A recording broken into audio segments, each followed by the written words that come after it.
Hi guys, welcome back to the channel, and today we are covering tips for travelers on their first time to Europe.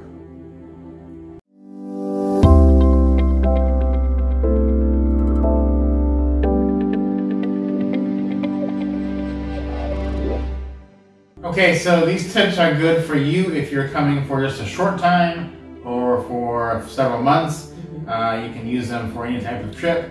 And let's jump right into it. The first tip that's going to save you some money is when you use your card to pay at a store or any type of shop, restaurant. They're going to ask you if you want to pay in US dollars or in the local currency. And always pick the local currency. Because if you don't, they're going to make a transaction fee for you, and they're going to give you a much worse exchange rate than your bank is going to give you, unless you have the worst bank in the world. But they will give you a worse rate here than if you let your bank do it. So always pay in their local currency, and there's usually a button on the pad where it says US dollars or euros or whatever currency you're in. Just pick the one that's not US dollars, and you'll get the best exchange rate, and you'll be able to save some money that way. Okay. Yeah, that's a really good one.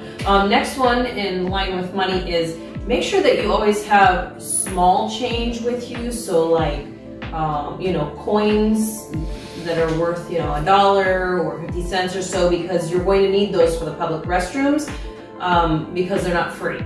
So make sure that you have small coins with you, because you're not going to be able to make change. Some of them just have like a turnstile and you have to put the coin in and then go through. So if you put in the wrong coin, you're not getting change back, and you're definitely not going to be able to put in bills. So make sure that you have small change with you so you can go to the bathroom when you're in public. And then along with that is, if you're in a restaurant, use their bathroom. They're going to let you go for free. You can go to the restroom in restaurants and shops, but they're going to charge you. So if you're patronizing a place, a restaurant, definitely use that opportunity to go to the bathroom there so that you don't end up having to pay. So, and stores actually, like regular stores don't normally have bathrooms. Like if you're shopping inside of a store or a grocery store, they may not have bathrooms in there. You're still going to have to go out to a public area. So generally it's the restaurants and public restrooms where you're going to be able to go to the bathroom. Yeah. Next tip I've got is to understand that water is not going to probably be free in a restaurant. So, and it could not only not be free, it could not be still. So make sure you know what you're going to order before you get there. A lot of times it's just as cheap to buy soda as it is water. I like to drink a lot of water with dinner. But sometimes I find myself not wanting to pay for it, so I just get the soda. And so what you mean is the water, most places in Europe, they drink carbonated water. Yeah. And so that's why we say still water, because that's how they'll know that you don't want the carbonated water. Or sometimes you can say no gas, so either still or no gas. And they'll just bring you the water in a bottle and pour it into a glass for you. Right. Which is another thing that's interesting. When they bring you your bottle, they almost always pour it into the glass for you. Right. Which is just interesting. But you can't just get like free water with your dinner. And the drinks are not generally cheap. Right. They're generally the most expensive ratio part of the meal. So you might pay $8 or $9 for a meal and $4 for a drink. So yeah, it just depends. Decide what you want to do about that. And is sometimes really the wine is cheaper. Wine and the local beer is cheaper, sadly, than getting water or soda, which is really crazy. So, and speaking of soda, we're in the States used to free refills at all restaurants. That is not the case in Europe. So if you're here and you say, oh, I'll have another Coke, that's also adding on to your bill. So they're just bringing you another bottle. Yeah, they're just going to bring you another bottle and pour it into the cup again. So make sure you account for that in your finances as you're preparing financially. Most places with these things do have ice. If you ask for it, they'll bring it to you. You do have to ask for it most of the time. You can get it. So if you like ice like we do, just ask for the ice, they'll bring it to you. Yeah. All right. Also, when you're eating at different restaurants, watch out for cover charges. Depending on where they are, we saw this actually a lot in Venice. Is they'll charge you a cover charge for just being at their restaurant. It doesn't matter. It doesn't have anything to do with what you're ordering. It's just a cover charge. They just want to charge you extra. There's not really a good explanation for it. Well, one thing we've noticed is that a lot of Europeans go to restaurants just to get a drink. Mm-hmm. So that's one reason why the drinks are a little bit more. We would always go to restaurants here to get a meal, and oftentimes, like when we were in Ireland or Scotland especially, we would go into a restaurant, it would be like a barbecue restaurant, and no one would have food, and no one would even be ordering food. Mm-hmm. We would order food, they're kind of like surprised, and they're like, "Oh, you want to eat?" We were like, "Yeah, we want to eat. It's a restaurant." And they all just went to the restaurant for drinks. Mm-hmm. So I think that's part of the reason that the drinks are a little more expensive, and that they have the cover charge. They have a cover but charge. Not all restaurants tell you up front that they're doing the cover charge. You just get slapped with it at the end on your bill. So either look for a sign, ask. Some places, I remember in Venice, a lot of places actually said no cover charge, just because it's such a big thing there. But if you look on TripAdvisor at the reviews, you can usually see, just look up the name of the restaurant and they'll usually tell you if they charge the cover charge. That's mostly in the big tourist areas. It's not really in like rural Scotland or Ireland. It's gonna be big tourist places like, in Venice. A lot of places in Italy, they do that. So you're gonna have a lot of cobblestone walkways. So keep that in mind, not only with your bags, but your shoes. Yes. And stairs. If you're riding the trains, going to Venice especially, there's bridges. For some reason the bridges are all staired bridges and not ramps. There was one ramp, but for the most part they're staired bridges there. Just a lot of uneven ground, and so walking and rolling bags are... And strollers too. Strollers can be challenging. So just be prepared for that with your footwear. You don't want high heels or anything like that. Yeah, for the most part. Definitely. Yeah, I think the thick, something with a thick sole. So you don't want to wear just cheap flip flops. You want to wear something nice that's going to protect your feet, because it really doesn't matter what age you are. Your feet are going to get really sore from those big round, uneven steps that you're going to be taking on those cobblestone roads. So definitely protect your feet that way. So next up, I think a lot of people make the mistake of being scared of using public transportation, right? Yeah.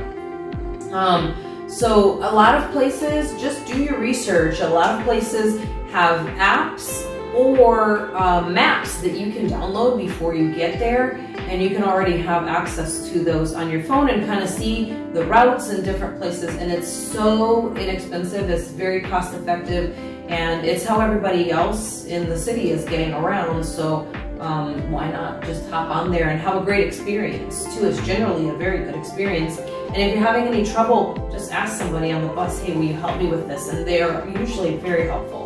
So as far as SIM cards go, we know you're going to want to be on the phone, and you're going to want to be actually using the phone as a map. And the best thing you can have is Google Maps on your phone. You know right where you are, right where you're going. But you got to have a SIM card to pull that off. And so you don't want to rely on your SIM card from home. It's going to be really expensive. Best thing you can do is bring an unlocked phone with you. If you don't know what that is, it just means basically that your phone has been paid off. Call your phone company and you say, I want to unlock it, and they will unlock your phone for you, which is generally free. And then that means you can put any SIM card from any country in your phone and it will work. So when we get to a new country, we just pop out the old SIM card, pop in the new SIM card, and use that. Now, the other great thing about this is for most of Europe, we have put in a SIM card. Like we bought a SIM card in Bucharest. It was about $7 for the month, unlimited data. Crazy. We didn't get like calling on that. If you're going to do calling, we recommend just waiting until you get back, calling back to the States or wherever you're from. when you get back to your Wi-Fi, just use WhatsApp or whatever for that kind of call. Yeah. But if you're just getting just a data card, so in Bucharest it was about $7. In Ireland it cost us $20. This is unlimited data for a month.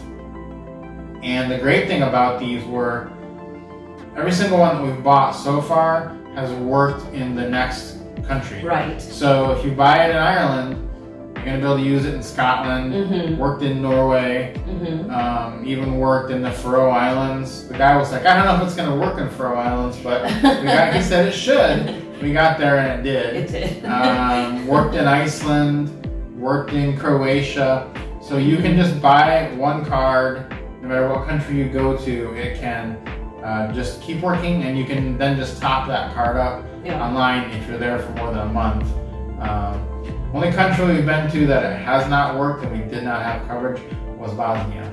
Right. And we just didn't use our cell phones while we were there. We just, kind of went with what we see on online. And it sent us a message that says your SIM card no longer works. Right when we got to the border checkpoint.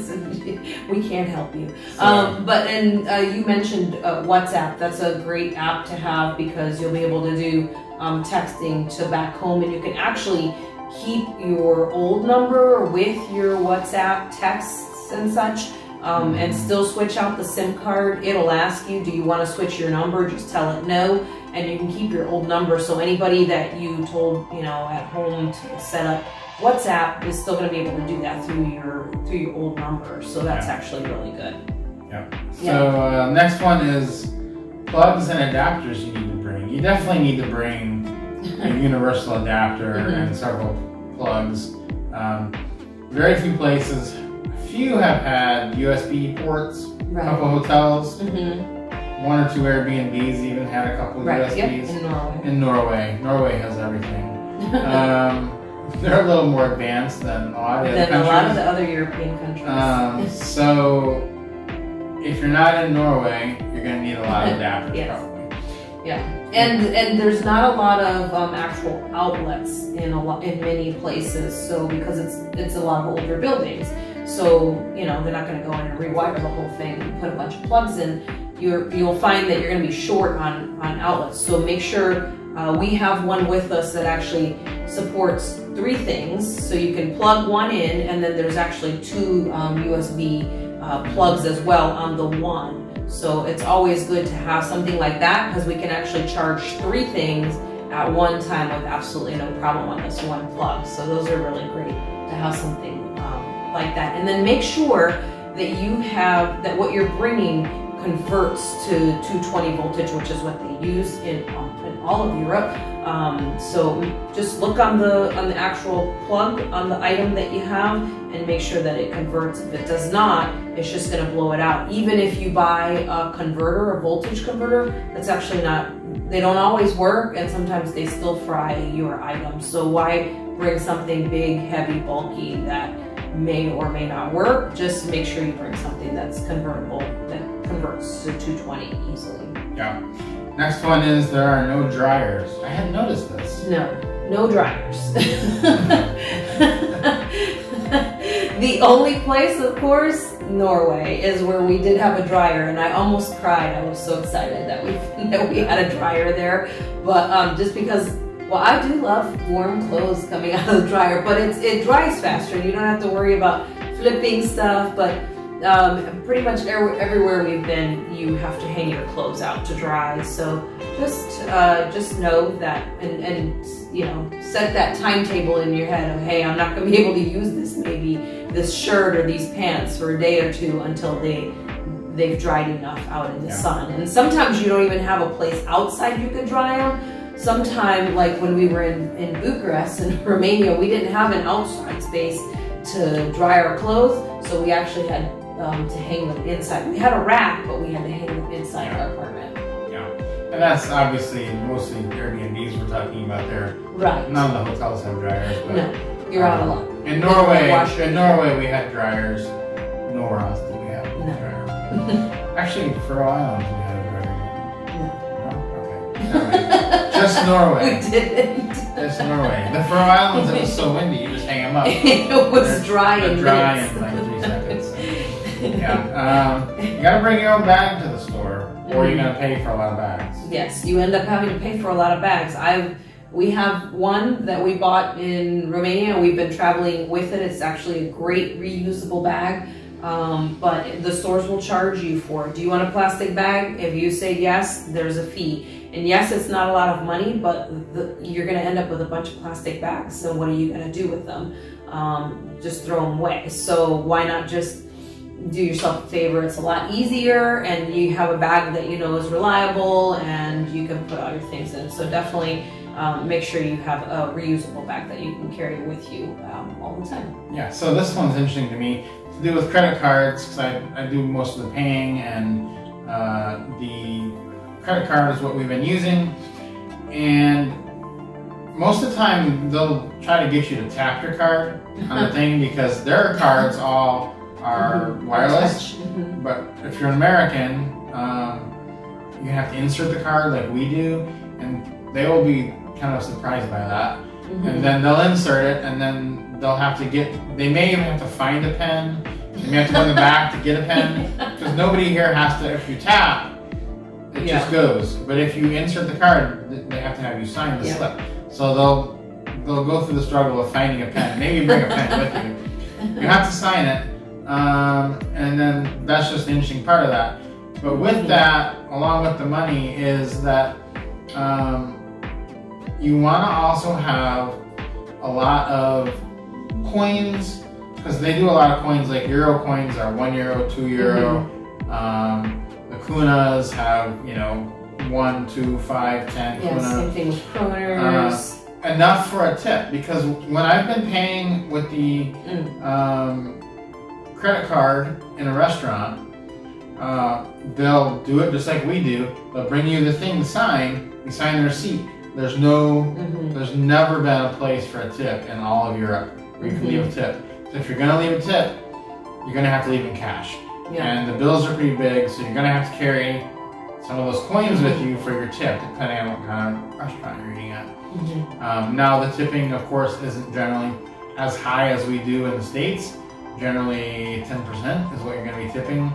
And even that, they'll be surprised sometimes. Like, we were tipping 10% in Greece, and by the, they were bringing us like crazy free alcohol because they were so happy with us. I was like, okay. Desserts, all kinds of stuff. Yeah, like, so tipping 10% will make them pretty happy for the most part. But if you are going to tip, if you just feel bad not tipping, you got to do that in cash or coins. Yes. They're not going to have a place on the credit card slip to tip. Next thing with money is ATMs. This is probably the biggest scam in Europe, is especially if you're at one of the Euronet ATMs. They're everywhere. But all the ATMs do this, is that you'll say, I want to take out 200 euros, and when you go to take out the euros, they'll ask you if you want to take it out in euros or in US dollars, and they'll tell you how many US dollars it's going to be. Or they'll just ask you if you want them to do you the favor of converting it for you to US dollars. You're always saying no. You always just want to take out the euros. Don't take it out in US dollars. You're getting euros, but don't let them give you the price in US dollars. The conversion, They exchange it. They do you the favor of exchanging it, but they're actually charging you a much higher rate. And it actually tells you on the screen. You what it's going to be. The Euronet will actually tell you the exchange, but which you're not going to stand there and try to figure it out. But the other thing is they'll tell you on the screen, like, oh, your bank may charge you more than this, to try to make you think that, oh, well, maybe I should take this. I mean, you're making a split decision because you're standing at an ATM, so you're not going to stand there and look stuff up. There's a line behind just know. So when I would take out like 100 euros, it's pretty easy to do the math on this. 100 euros would be the equivalent of roughly 110 US dollars. So when I would take out 100 euros, it would ask me, do you want this to be withdrawn from your account in euros or dollars? Euros will be 100, dollars will be 160. So if I had hit take it out in dollars, they would have charged me an extra $50 just to make the conversion for me. Whereas your bank may charge you $1 to make that conversion. If any. So always decline their conversions Yeah. and just take it out in whatever currency you are currently in the country for. Right, and all of the ATMs that we've seen are free here. So they don't actually charge you a fee. Like sometimes, you know, like at home, you use ATM from a bank that's not the same as yours, and they'll charge you, you know, $3 or $2.50 or whatever. And they don't charge you a fee generally here, but they do try to sucker you into doing the $50. And that's how they make their money, because you read that in the screen and it's worded to make you think like this is the best option and you should do this, which you shouldn't. Yeah, exactly. So I hope these tips have been good for you. We have learned a lot being here in the 6 months we've been here, and this is just a great place to travel to. If you enjoyed the video, give us a like, subscribe to the channel, and stick around for more videos.